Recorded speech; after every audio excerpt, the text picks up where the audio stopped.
완벽하신 사랑으로 그 모든 것을 이루신 주님, 우리는 지난 한 해가 지나간 지 엊그제 같은데 벌써 4월달의 마지막에 이르렀습니다. 한 해의 절반이 멀지 않았습니다. 돌아보면 주님께서는 선하심으로 우리를 오늘 또 이 자리에 설 수 있게 도와주셨고, 또 앞으로도 주님께서 그 선하심으로 우리를 이끄실 것을 믿습니다. 우리가 삶 속에서 주님 앞에 다가가지 못했던 모습들, 주님 앞에서 부끄러웠던 모습들, 이곳에서 다 내려놓고 오직 선하신 주님만 찬양하기 원하오니, 그리고 또 주님의 말씀을 듣기 원하오니, 아버지 오늘 이 예배 가운데 내게 말씀하셔서 우리가 주님을 따라 갈 수 있도록 함께 해주셔서 오늘 있을 예배의 주인공이신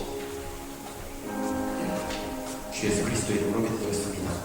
아멘.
할 때 회사에 되게 큰 기계들이 많아요. 근데 가끔씩 이제 그것들이 고장나면 그 앞에서 일하는 사람들이 지겨웁니다. 그리고 제가 거기 갔을 때 저도 전문가가 아니기 때문에 제가 아는 선에서는 볼 수 있겠지만 제가 모르는 선에서는 그때마다 찾는 게 있습니다. 매뉴얼을 찾아요. 그리고 그 매뉴얼에는 이 기계가 어디서 만들어졌으며 문제가 있을 때 어떻게 해야 하는지, 어떻게 이 기계를 유지하는지 이런 것들이 다 적혀 있습니다. 우리의 삶에서도 보면 우리에게 그 주어진 매뉴얼이 있는 것 같아요. 바로 말씀, 성경입니다. 우리가 작년 말부터 말씀에 대해서 계속 교회에서 이야기했고, 여기서 보시듯이 우리의 표어는 하나님 나라를 복음 위에 세우는 교회입니다. 근데 아직 우리가 이번 연도의 절반은 아직은 되지 않았지만 가까이 오면서 한번 같이 돌아보고 같이 생각해보고 결단하는 시간이 되었으면 좋겠습니다. 그래서 우리가 그렇지 못하다면 우리의 매뉴얼인 성경책, 말씀을 더욱더 앞에서 나아갔으면 좋겠습니다. 우리 다 함께 말씀 앞에서 찬양하기로 합니다. 말씀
주님 앞에서 결단하고 나아가게 됩니다.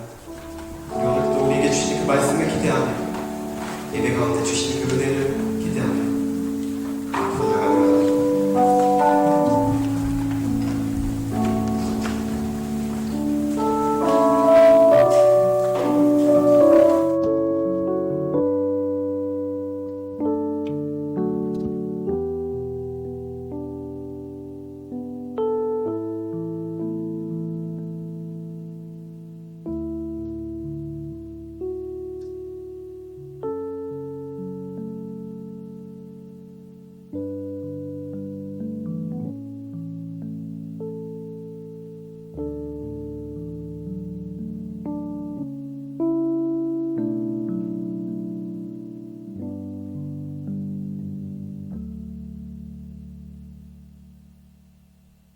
기도하겠습니다. 우리의 창조자 되시는 하나님 아버지, 세상 곳곳의 전쟁과 혼란과 난리 가운데서도 오늘 이 자리에 모여 자유롭게 예배드릴 수 있는 은혜를 주심에 감사드립니다. 어려운 삶을 살아가는 민족들을 기억하여 주시고 아버지의 뜻이 그곳 가운데도 이루어지기를 기도합니다. 이 시간 예수님의 이름으로 모인 이 자리가 아주 귀한 자리임을 잊지 않게 하여 주시옵소서. 지난 한 주를 돌아봅니다. 우리가 하나님만 바라보지 못하고 세상 가운데서 흔들렸던 순간들이 있었음을 고백합니다. 그러나 예수님의 십자가를 기억하며 회개하고 다시 주께로 나아가게 하심에 감사드립니다. 낙심하거나 하나님 안에 있으면서도 불안해했던 모든 순간들 가운데서 다시 하나님을 바라보게 하시고 하나님의 도우심으로 오히려 주님을 찬송하게 하여 주시옵소서. 오늘의 예배를 통해 새 힘을 얻어 다가오는 한 주 동안 더욱 주님께 가까이 나아가며 겸손히 무릎 꿇는 삶을 살게 하여 주시옵소서. 우리 공동체를 위해 기도합니다. 우리의 시선이 오직 하나님께 향하게 하시고 모든 사역의 중심에 예수 그리스도의 십자가 복음과 잃어버린 영혼의 구원이 분명히 드러나게 하여 주시옵소서. 인간적인 생각과 동기가 아니라 더욱 예수님을 닮아가게 하시고 진정한 연합 가운데 선한 영향력을 나타나게 하여 주시옵소서. 송 목사님과 그 가정을 붙들어 주셔서 성령의 능력으로 사역하실 때 담대함과 용기와 지치지 않는 힘을 더하여 주시고 하나님의 양떼를 잘 돌보게 하여 주시옵소서.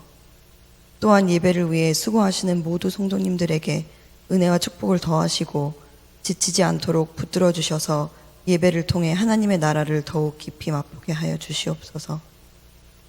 주님의 명령을 따라 우리가 복음으로 세워지게 하시고 영생의 확신을 갖게 하시며 그 확신을 가지고 우리 이웃들에게 복음과 구원의 소식을 전하게 하여 주시옵소서. 우리의 예배를 방해하는 사탄과 악한 영의 모든 간섭으로부터 오늘 우리를 지켜주시고 오직 신령과 진정으로 예배드리게 하시며 예배 가운데 선포되는 말씀을 통해 우리의 마음이 찔림을 받고 삶이 변화되는 은혜의 시간이 되게 하여 주시옵소서. 날마다 새 은혜를 주시는 하나님, 이 자리에도 함께 하심을 믿으며 우리가 하나님의 자녀로 불리는 특권을 주심에 감사드립니다. 예수 그리스도로 이름을 기도드립니다. 아멘.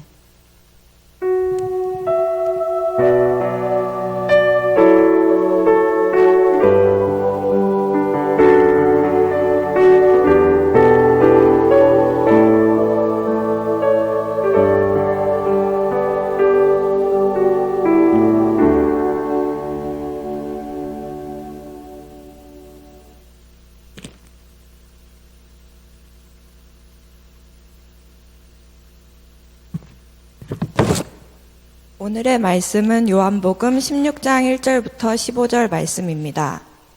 내가 이것을 너희에게 이름은 너희로 실족지 않게 하려 함이니 사람들이 너희를 출교할 뿐 아니라 내가 이르면 무릇 너희를 죽이는 자가 생각하기를 이것이 하나님을 섬기는 일이라 하리라. 그들이 이런 일을 할 것은 아버지와 나를 알지 못함이라. 오직 너희에게 이 말을 한 것은 너희로 그 때를 당하면 내가 너희에게 말한 이것을 기억나게 하려 함이요 처음부터 이 말을 하지 아니한 것은 내가 너희와 함께 있었음이라. 지금 내가 나를 보내신 이에게 가는데 너희 중에 나더러 어디로 가는지 묻는 자가 없고 도리어 내가 이 말을 함으로 너희 마음에 근심이 가득하였도다. 그러나 내가 너희에게 실상을 말하노니 내가 떠나가는 것이 너희에게 유익이라. 내가 떠나가지 아니하면 보혜사가 너희에게로 오지 아니하실 것이요 가면 내가 그를 너희에게로 보내리니 그가 와서 죄에 대하여 의에 대하여 심판에 대하여 세상을 책망하시리라. 죄에 대하여라 함은 그들이 나를 믿지 아니하며 의에 대하여라 함은 내가 아버지께로 가니 너희가 다시 나를 보지 못하며 심판에 대하여라 함은 이 세상 임금이 심판을 받았습니다. 내가 아직도 너희에게 이를 것이 많으나 지금은 너희가 감당하지 못하리라. 그러나 진리의 성령이 오시면 그가 너희를 모든 진리 가운데로 인도하시리니 그가 스스로 말하지 않고 오직 들은 것을 말하며 장래일을 너희에게 알리시리라. 그가 내 영광을 나타내리니 내 것을 가지고 너희에게 알리시겠습니다. 무릇 아버지께 있는 것은 다 내 것이라. 그러므로 내가 말하기를 그가 내 것을 가지고 너희에게 알리시리라 하였노라.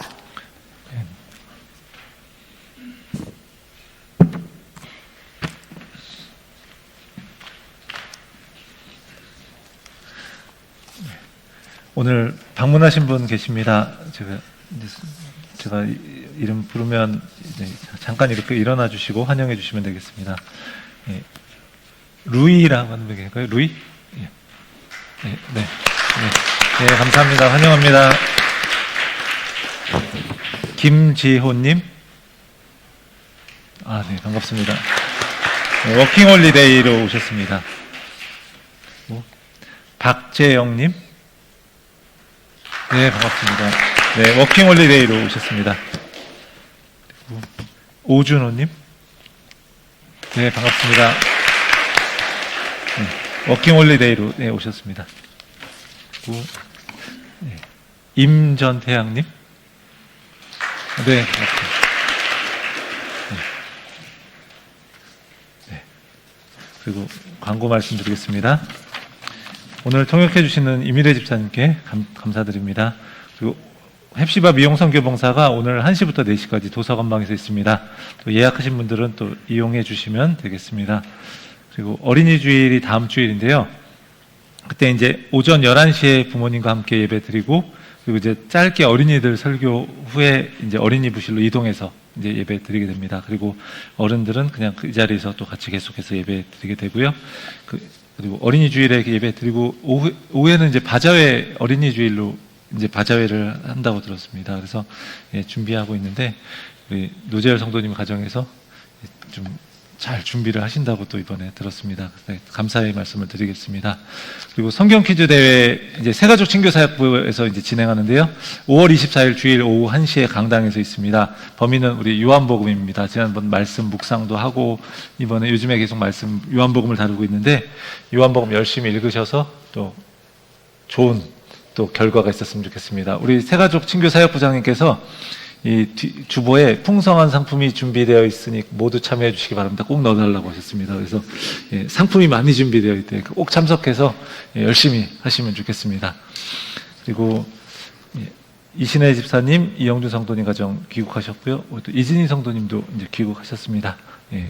감사합니다. 그리고 우리 정지영 성도님께서 이제 성가대에서 봉사해 주시기로 하셨습니다. 우리 김승주 성도님 먼저 하시고 계셨는데 같이 이렇게 해주시기로 하셔서 감사의 말씀드립니다. 또 열심히 섬기시면서 또 귀한 하나님의 은혜가 있기를 원합니다. 오늘 함께 말씀 나누겠습니다. 우리 삶에서요 어떤 이제 말을 들어도 그 순간에 잘 이해되지 않을 때가 있습니다. 크게 와닿지 않을 때가 있죠. 예를 들면 이제 부모님이 자녀의 유익을 위해서 여러 가지 이야기를 이제 하시곤 합니다. 공부 열심히 해라, 뭐 다른 사람에게 뭐 양보해라, 반대로 얘기하는 경우도 있을지 모르겠어요. 뭐 정직해라, 뭐 그리고 내가 잘못한 것이 혹시 있으면 인정하고 사과해라, 뭐 여러 가지 삶의 가르침들, 수많은 가르침을 전합니다. 근데 하지만 자녀들은요 그 부모님의 말씀을 종종 잔소리로만 여길 때가 많습니다. 아직 그 의미를 온전히 이해하지 못하기 때문에 그래요. 그래서 이제 시간이 이렇게 지나고 나면 그때 이제 장성하게 되면 부모님이 하셨던 말씀의 진정한 의미를 깨닫는 그런 순간이 찾아옵니다. 결국 지나고 나서야 이해하게 되는 거죠.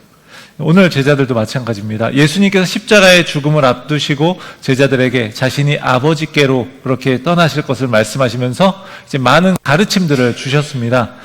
이게 이제 요한복음 13장부터 17장까지 쭉 이어지는 고별 설교의 내용입니다. 그 가운데 오늘 본문의 앞부분에서는요, 세상이 제자들을 미워할 것에 대해서 예수님이 말씀하셔요. 즉 예수님을 믿고 따르는 삶이 결코 편한 삶이 아니다. 그리고 때로는 미움과 박해를 가져올 것이다 라는 것을 알려주시는 것이죠.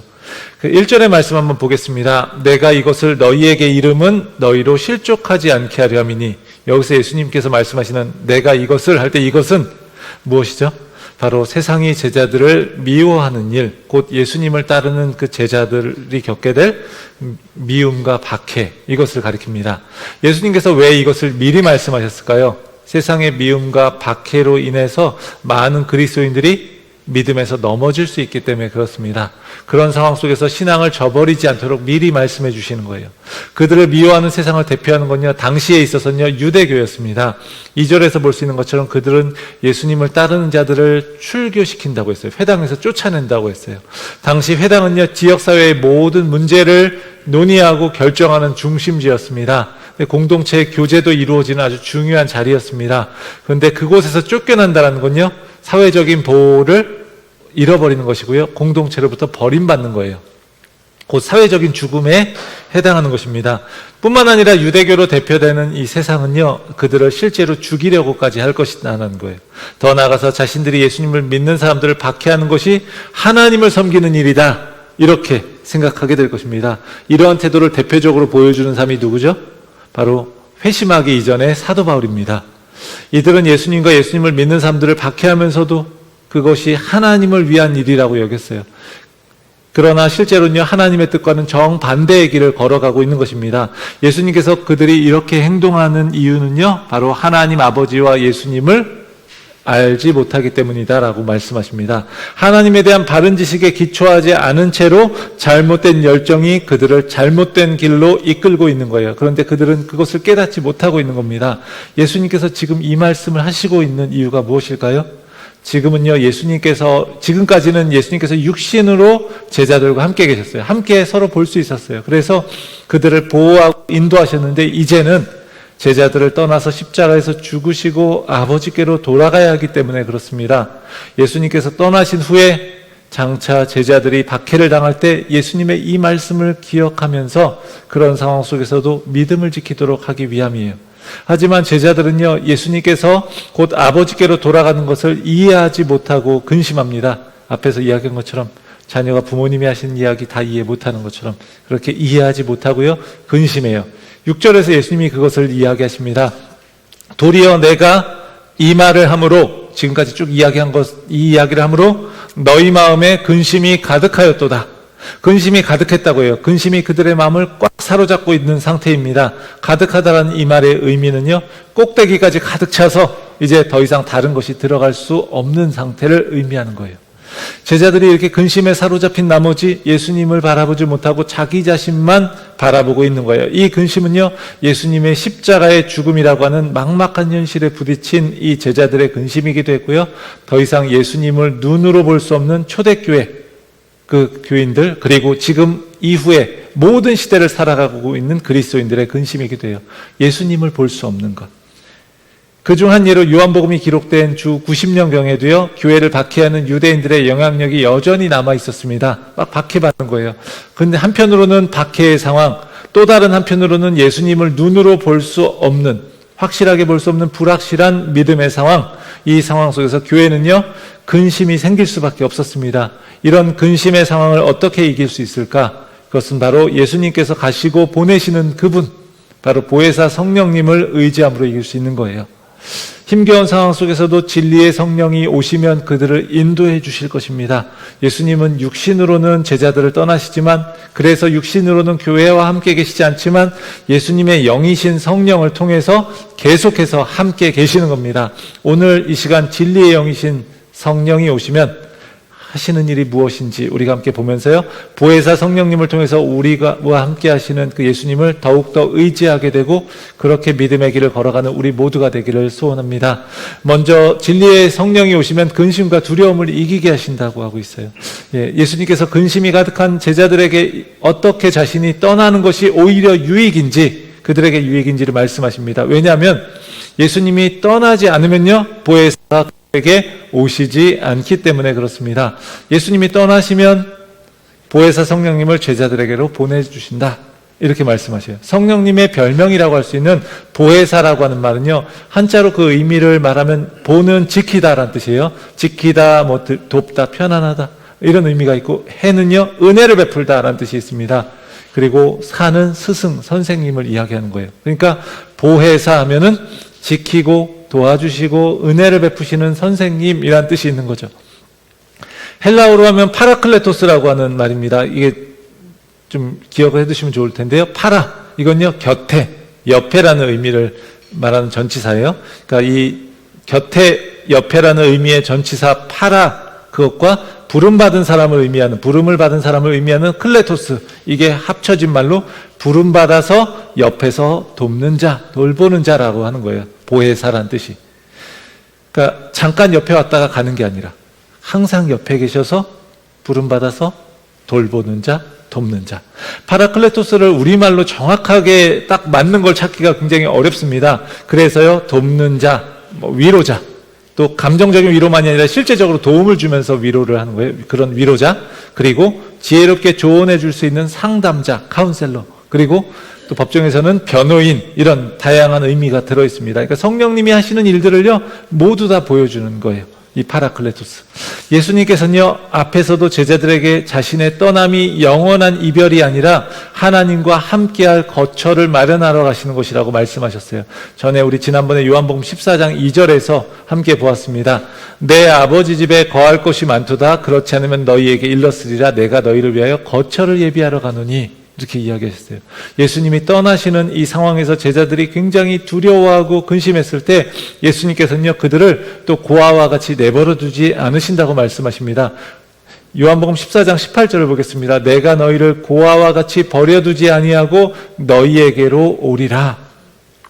예수님께서 그들에게 오신다고 하시는데 바로 성령의 형태로 오시는 거예요. 제자들은요 예수님이 그들을 떠나시지만, 자신은 그들을 떠나시지만 또 다른 보혜사이신 성령님을 보내주실 것이다, 이렇게 말씀하시는 거예요. 그러면서 그들과 함께 하시겠다 말씀하시는 거예요.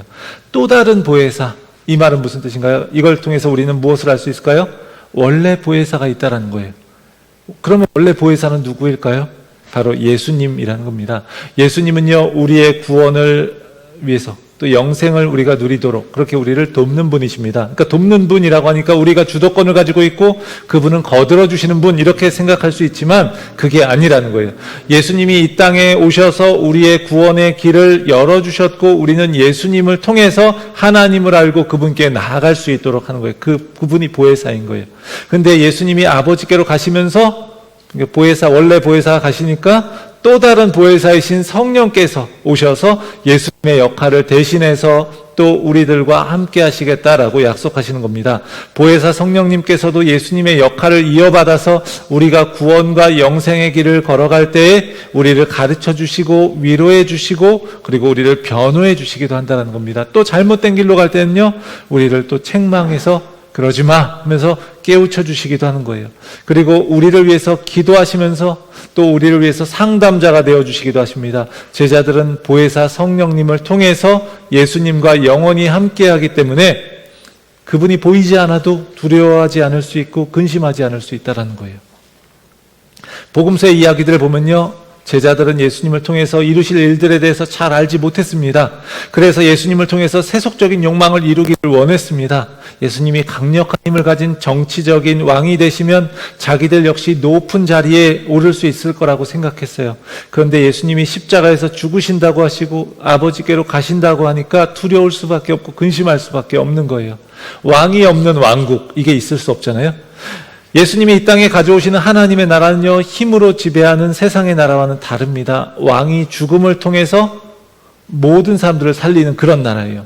그 나라는 단지 유대인들만의 정치적인 나라가 아닙니다. 십자가에서 죽으시고 부활하신 예수님이 아브라함에게 약속하신 그 언약의 축복대로 모든 나라, 모든 땅, 모든 민족의 왕이 되실 거예요. 죄의 노예로 사는 모든 인류를 구원하시고 자유를 주시는 그런 나라를 세우신다는 거예요. 눈에 보이는 그런 나라가 아니라. 수많은 인간 왕이나 황제가 다스리는 제국은 어떠했나요? 그가 살아있는 동안에만 의미가 있었습니다. 그래서 누리는 권력들도 마찬가지예요. 그 아래서 누리는 권력들도 다 마찬가지입니다. 살아있을 때만 의미가 있는 거예요. 이건 진정한 만족을 줄 수 없습니다. 게다가 언제 그걸 뺏길지 몰라서 두려워하고 근심할 수밖에 없는 거예요. 수많은 권력자들이 사람을 많이 의심하잖아요. 근데요, 예수님이 십자가에서 죽으시고 부활하시고 보혜사 성령님이 오시면 예수님은 성령을 통해서 이전과 다른 방식으로 제자들의 삶 가운데 임하신다는 거예요. 그리고 그들의 진정한 왕이 되셔서 그들의 삶을 새롭게 다스려 가신다는 겁니다. 그리고 삶으로 예수님을 그들이 나타낼 수 있도록, 그들이 작은 예수가 될 수 있도록 그렇게 하신다는 거예요. 예수님께서 이 땅에 오셨을 때 12제자와 그 외에 여러 사람들을 가르치셨습니다. 그렇지만 보혜사 성령님이 오시면요, 그 성령님을 통해서 교회가 복음을 전하는 곳곳마다 자신의 백성들을 가르치시고 자신의 자녀들과 교제하시는 거예요. 그래서 예수님께서는 제자들에게 내가 떠나는 것이 너희에게 유익하다라고 말씀하셔요. 예수님은 그 갈릴리 지역, 이런 팔레스타인 지역에서만 그렇게 하셨지만 온 세계에서 하실 수 있는 거죠. 성령님은. 예수님의 십자가와 부활, 그리고 성령의 오심을 경험한 후에 어떤 일이 일어났습니까? 근심하고 두려워했던 제자들이요, 이제 더 이상 근심하거나 두려워하지 않습니다. 보혜사 성령님이 오심으로 인해서 그들은 더 이상 박해를 두려워하지 않고 예수님의 이름을 증거하기를 주저하지 않았어요. 그런 그들의 발걸음을 통해서 예수님이 육신으로 함께 계셨을 때 팔레스타인 지역에서만 전파되었던 이 복음이 땅끝까지 전파될 수 있었습니다. 사랑하는 성도 여러분, 제자들 당시처럼 예수님이 육신으로 우리와 함께 계시지 않아서 눈으로 볼 수 없기 때문에, 그렇기 때문에 예수님을 믿는다고 하면서도 우리는 근심하고 불안해하는 경우가 참 많습니다. 하지만 예수님은 그런 우리에게 말씀하십니다. 내가 떠나는 것이 오히려 유익하다. 다른 말로 바꾸면요, 떠나심이 오히려 은혜다라고 말씀하시는 거예요. 육신의 몸을 입으신 예수님은 육신의 한계로 인해서 시간과 공간의 제한을 받을 수밖에 없습니다. 하지만 보혜사 성령님이 오셔서 우리와 영원히 함께 계시기 때문에, 예수님이 성령을 통해 우리와 영원히 함께 하시기 때문에 우리는 그분과 늘 함께 있고요, 그리고 이 땅에서 하나님과 함께 할 수 있으며 참된 평안을 누릴 수 있는 거예요. 호주에도 계시고 한국에도 계시고 다른 곳에도 계시고, 거기서 우리가 어디로 가든지 함께 하시는 거예요. 하나님이 함께 계시면 우리의 근심과 두려움은요, 능히 이길 수 있는 것입니다. 사랑하는 성도 여러분, 육신의 예수님을 우리가 눈으로 볼 수는 없지만 진리의 성령님이 오시면 우리 안에 계셔서 늘 함께 하시고 두려움과 근심을 이기도록 도우십니다. 우리 안에 보혜사 성령님으로 인해서 두려움과 근심을 주는 이 세상 속에서도 믿음으로 승리하는 우리 모두가 되기를 원합니다. 그 다음에요, 우리 진리의 성령이 오시면 세상을 책망하신다고 하고 있어요. 예수님이 진리의 성령이 오시면 어떤 유익이 있는지 제자들에게 말씀해 주십니다. 세상은요, 예수님을 따른 제자들을 미워하고 박해하고 출교시키고 심지어 죽이기까지 하려고 합니다. 성령님이 오시면 그런 세상을 책망하신다라고 말씀하고 있어요. 8절을 보겠습니다. 그가 와서 죄에 대하여, 의에 대하여, 심판에 대하여 세상을 책망하시리라. 책망하단 말은요, 잘못된 행위를 드러내다, 폭로하다라는 의미예요. 꾸짖다, 판단하다라는 의미가 있습니다. 보혜사라고 하는 파라클레토스라는 의미 중에 아까 법정에서 변호인이라는 의미가 있다라고 말씀을 드렸습니다. 법정의 모습을 한번 생각해 보시기 바랍니다. 파라클레토스, 즉 보혜사 성령님이 우리를 변호하시는 변호인의 역할을 감당하시는데, 세상을 향해서는요, 책망하시는 검사의 역할을 하시는 거예요. 우리를 핍박하는 세상에 대해서, 믿는 자들을 핍박하는 세상에 대해서 성령이 책망하심으로 혹은 죄를 드러내심으로 그렇게 하면 세상은 어떻게 반응할까요? 세상은요, 어떤 경우에는 회개에 이르기도 하고 어떤 경우에는 그걸 거부함으로 더 악해질 수 있는 겁니다. 예수님이 이 땅에 오셨을 때요, 그 모습하고 같습니다. 빛이 어두운 세상에 비추었을 때 그 빛을 받아들이고 예수님을 영접한 사람들이 있고요. 또 자신의 어둠을 드러내고 싶지 않아서 감추고 싶어서 끝까지 빛을 거부할 뿐만 아니라 미워하고 결국은 죽이기까지 했던 사람들이 있었던 것 같습니다.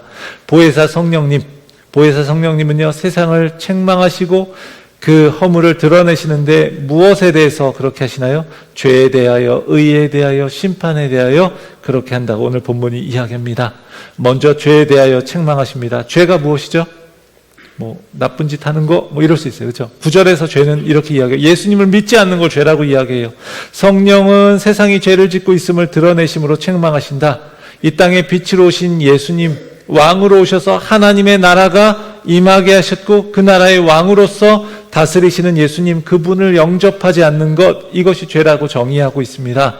세상에서 말하고 있는 잘못을 저지르는 것, 이걸 죄라고 하기 이전에 먼저 예수님을 거절한 것이 죄라고 이야기하고 있어요.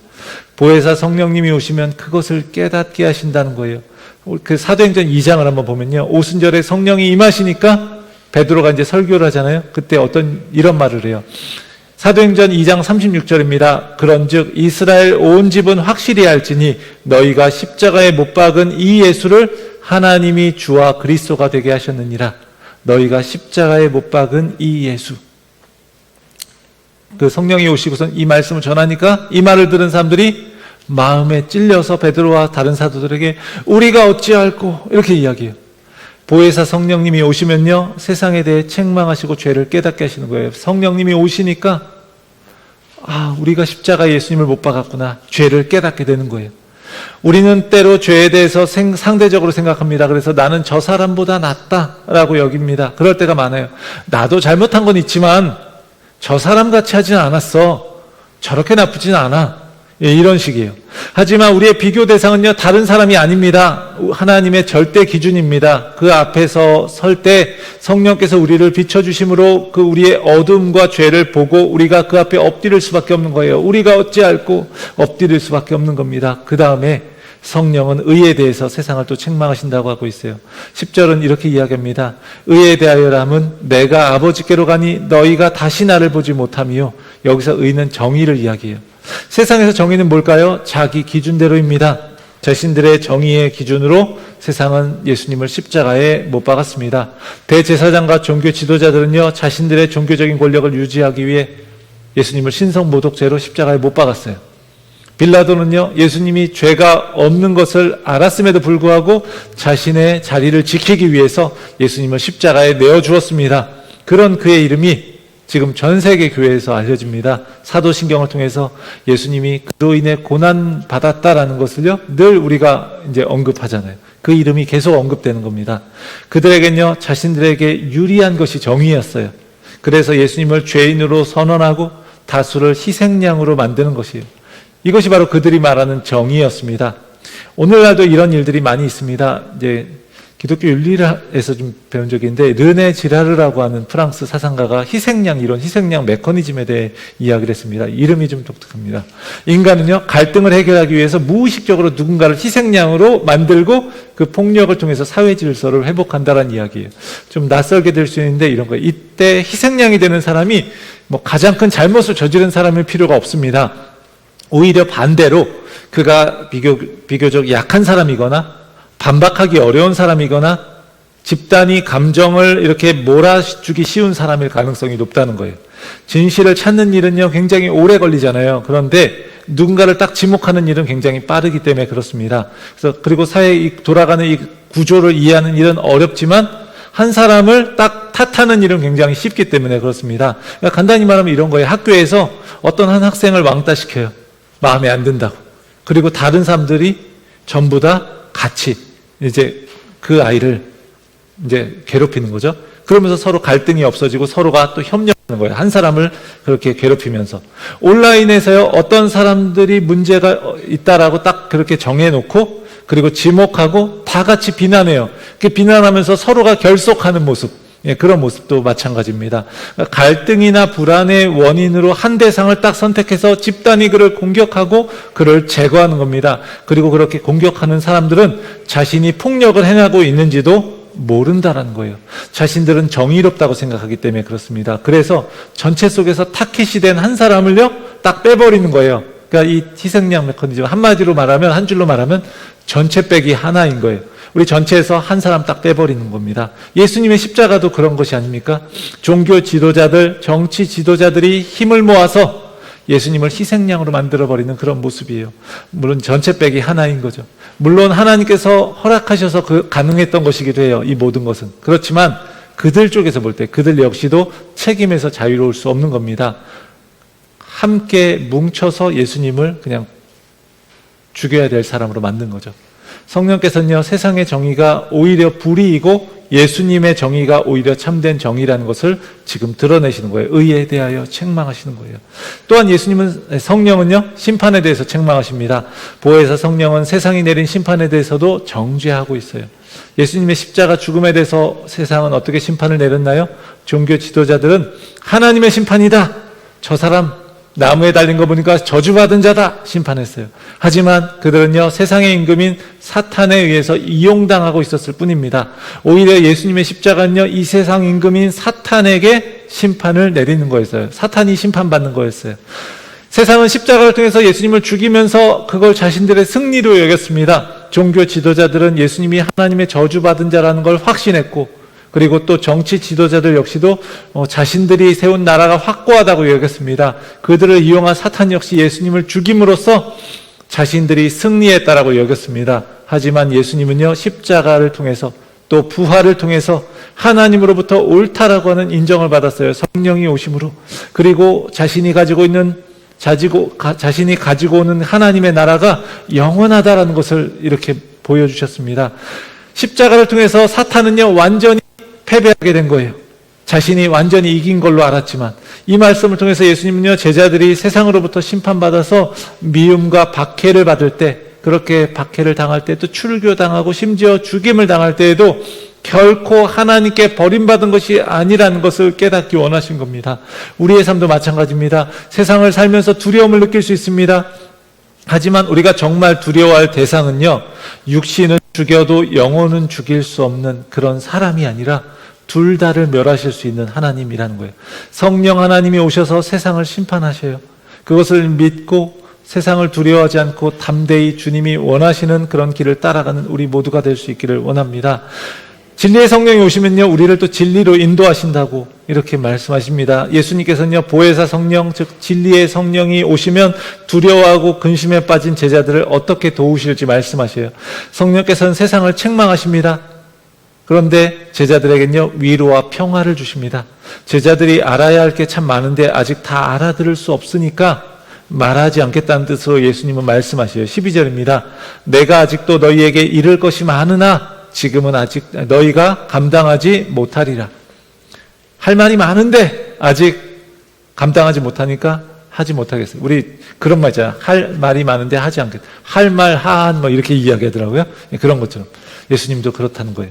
여기서 이를 것이 많다. 즉 예수님의 십자가의 죽음, 부활, 승천, 그리고 성령이 오시는 것, 그리고 이루실 일들, 앞으로 예수님이 다시 오실 그 재림의 이야기까지 사실 할 얘기가 너무 많아요.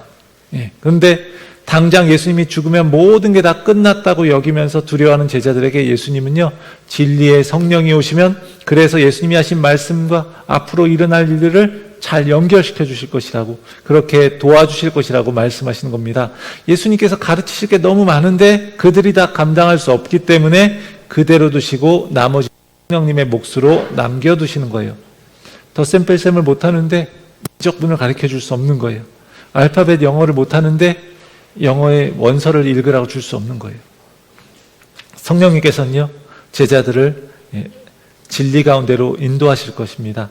하나님 아버지와 예수님으로부터 받은 진리를 전달하고, 그리고 생각나게 하실 뿐만 아니라 그 장래에 있을 일도 이제 알리실 겁니다. 그리고 그 진리를 이해하게 하시고 더 풍성하게 하시고 그 진리대로 살게 하실 것입니다. 우리 14절 15절을 같이 한번 읽어보겠습니다.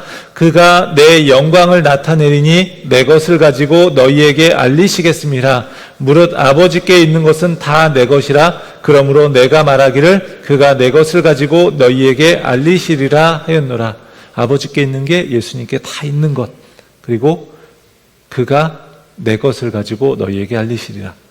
성령님이 예수님의 것을 다 알리신다는 거예요. 예수님이 떠나실 수 있는 건요, 바로 성령님께서 예수님께 하신 일을 더 넓게, 더 풍성하게 알리실 수 있기 때문에 그렇습니다. 제자들에게, 그리고 오늘을 사는 우리 성도들 모두에게 그렇게 하시기 때문에 그래요.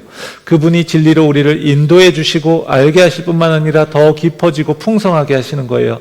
성령께서 우리에게 자신의 영감으로 기록된 말씀을 우리가 알아들을 수 있도록 때로 풀어주시고 깨닫게 하십니다. 그걸 통해 더 알게 하시는 거예요. 그 말씀을 통해서 우리가 예수님과 교제할 수 있게 하시고 그 말씀의 능력으로 세상의 가치관과 우리가 맞서서 하나님의 나라를 선택하며 살 수 있도록 하시는 겁니다. 예수님께서는요, 교회의 모든 성도가 진리를 알기 원하셔요. 목사만 아는 게 아니라 모든 성도가 알기를 원하십니다.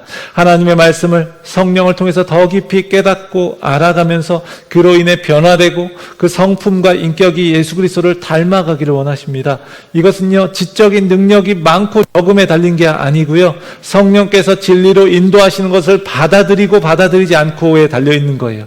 진리의 성령이 오시면 우리를 진리로 인도해 주실 것이고, 그러면 우리는 신앙의 연륜이든 학력이든 이런 것과 관계없이 그분의 진리를 알아가게 될 것입니다. 우리 모두가 성령의 역사에 민감하게 깨어있기를 원합니다. 성령 안에서 말씀을 통해서 믿음의 공동체와 함께 예수님을 더 알아갈 수 있기를 원합니다. 사랑하는 성도 여러분, 진리의 성령의 인도하심을 우리가 따라갈 수 있기를 원합니다. 그래서 그분의 인도함을 받아서 하나님 말씀을 더 깊이 깨닫고 예수 그리스도를 더 깊이 알아갈 수 있기를 원합니다. 그걸 통해서 우리가 더욱더 예수 그리스도를 닮아가고 그런 이들이 모인 믿음의 공동체가 더욱더 이렇게 견고해지고, 그래서 주님이 기뻐하시는 교회로서 서갈 수 있기를 간절히 축원합니다.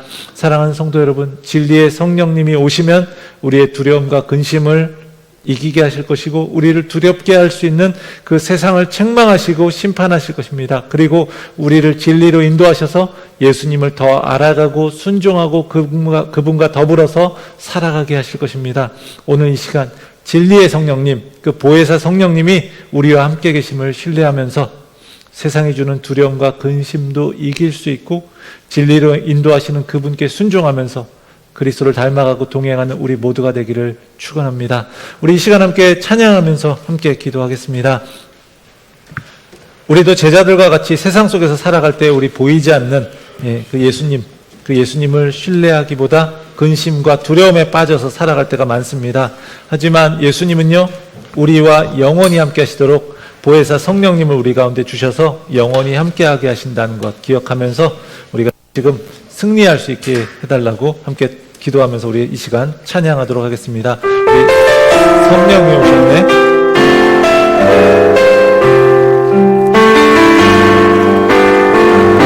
무한 시절 지날 때 깊은 한숨 내쉴 때 그런 풍경 보시며 탄식하는 분 있네. 그와 같이 너희를 버려두지 않으니 내가 너희와 영원히 함께하리라. 성령님이 우리 가운데 오셨습니다. 성령이 오셨네. 성령이 오셨네. 내 주에 보내신 성령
예수님이 우리의 눈에 보이지 않기 때문에 우리는 눈에 보이지 않는 예수님을 의지하기보다 다른 것들에 의지하면서 살아가고 근심하고 두려워할 때가 참 많습니다.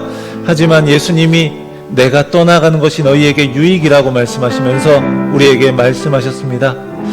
예수님이 우리에게 보혜사 성령님을 보내주시고 그 보혜사 성령님으로 인해서 우리가 두려움과 근심도 이기고 우리가 핍박받을 수 있지만 그런 세상을 책망하시고 우리를 진리의 길로 인도하신다고 말씀하십니다. 우리 그 보혜사 성령님을 의지하기 원합니다. 그 보혜사 성령님이 우리 가운데 느껴지고 우리 가운데 생생하게 계셔서 눈에 보이지 않지만 눈에 보이는 것 이상으로 확실한 보혜사 성령님, 그분과 함께 걸어가는 믿음의 길 되게 하여 주시옵소서. 우리 함께 기도하겠습니다. 하나님 아버지 감사합니다. 우리의 삶을 주님께 올려드립니다. 하나님 아버지, 우리가 예수님이 눈에 보이지 않기 때문에 두려워하고 또 근심하고 흔들릴 때가 너무나 많습니다. 그런 우리를 하나님께서 역사해 주셔서 예수 그리스도 그분을 통하여서 보혜사 성령님을 우리 가운데 보내주시고 우리가 두려워하지 않고 근심하지 않으며 이 세상 속에서도 당당하게 주님의 뜻을 이루는 일을 하면서 살아갈 수 있도록 인도하시오니 그 진리의 성령의 인도하심을 따라서 이 믿음의 길을 잘 걸어갈 수 있도록 인도해 주시옵소서. 진리의 길을 걸어갈 때 편안한 길을 걸어가지 않고 평탄한 길을 걸어가지 않지만 그렇지만 영원히 우리와 함께 계시는 그 주님으로 인하여서 하나님 아버지, 우리가 좁은 길을 걸어가면서도 하나님 믿음으로 승리할 수 있고 하나님 우리가 끝까지 이 길을 걸어갈 수 있음을 인하여서 감사합니다. 그 주님을 의지하며 믿음의 길을 잘 걸어갈 수 있게 하시고 그 보혜사 성령님과 늘 동행하면서 그분과 교통하면서 하나님의 나라를 이루어가기에 부족함 없는 자로 빚어져 갈 수 있도록 인도하여 주시옵소서. 하나님 감사합니다. 역사해 주시옵소서. 보혜사 성령님을 우리 가운데 보내주셔서 참으로 감사합니다. 예수 그리스도 그분이 우리의 눈에 보이지 않아서 우리가 눈에 보이지 않는 그분을 의지하기보다 이 세상을 의지하고 세상에서 가질 수 있는 것들을 의지하며 살아갈 때가 너무나 많습니다. 그런 우리가 그런 것들이 사라질까봐 불안해하고 두려워하며 근심할 때가 너무나 많습니다. 그런 우리를 위하여서 보혜사 성령님을 우리 가운데 보내주셔서 우리 안에서 함께 살게 하시고 그 보혜사 성령님 의지해서 우리가 두려워하지 않고 근심하지 않고 우리가 진리의 길을 따라갈 수 있게 하신 것 감사합니다. 하나님, 보혜사 성령님 의지해서 날마다 우리의 삶에서 말씀하시는 것을 듣게 하시고 그분과 교통하면서 우리가 진리의 길을 잘 걸어갈 수 있도록 인도해 주옵소서. 그런 우리를 통해서 하나님 역사하시고 복음이 널리 증거되게 하시며 우리 역시도 예수 그리스도를 닮아가는 삶이 되도록 인도해 주시옵소서. 감사합니다. 우리에게 보혜사 성령님을 보내주시며 영원히 함께하겠다고 말씀하신 예수 그리스도의 이름으로 기도합니다. 아멘.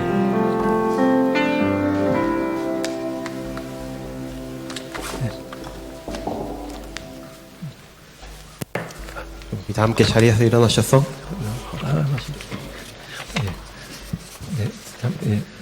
일어나시기 전에 지금 또 이게 추가된 분들이 계셔서 소개하겠습니다. 김유경님, 그리고 워킹홀리데이로 오셨고요. 오성우님 워킹홀리데이로 오셨습니다. 우리 자리에서 일어나겠습니다. 예, 환영해 주시기 바랍니다. 우리 일어나서서 옆에 저 뒤에 또 우리 마우무드 저기 뒤에 또 한 분 오셨네요. 우리 전에 저희 청년들 전도 나갔을 때 우리 이란 분이셨던 우리 마우드라는 분을 만나게 됐는데 좀 여러 가지 어려운 일들을 겪으시면서 좀 이야기를 나눴는데 오늘 이렇게 오셨습니다. 뒤에 계시니까 한번 우리 환영의 박수 한번 부탁드리겠습니다. 우리 다 함께 자리에 일어나시겠습니다. 옆에 분들에게 인사하겠습니다. 우리 보혜사 성령님을 잘 따라갑시다.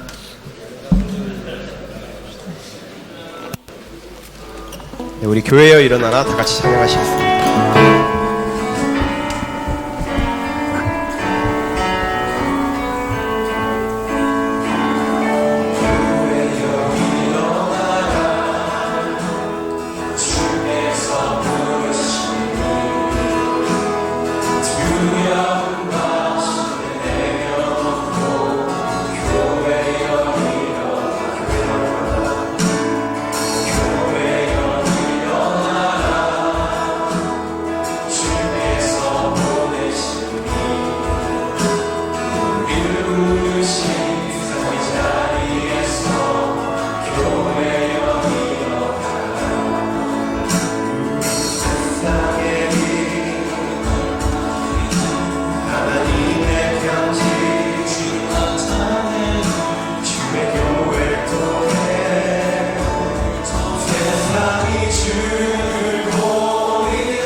날마다 인도하심이 보혜사 성령님이 우리와 함께 계심으로 인해 근심과 두려움을 이기고 세상에서도 진리로 담대히 살아가며 성령의 인도를 따라 진리를 붙잡고 살아가기 원하는 모든 성도들의 삶 가운데 이제부터 영원까지 함께 하시기를 간절히 축원하옵나이다.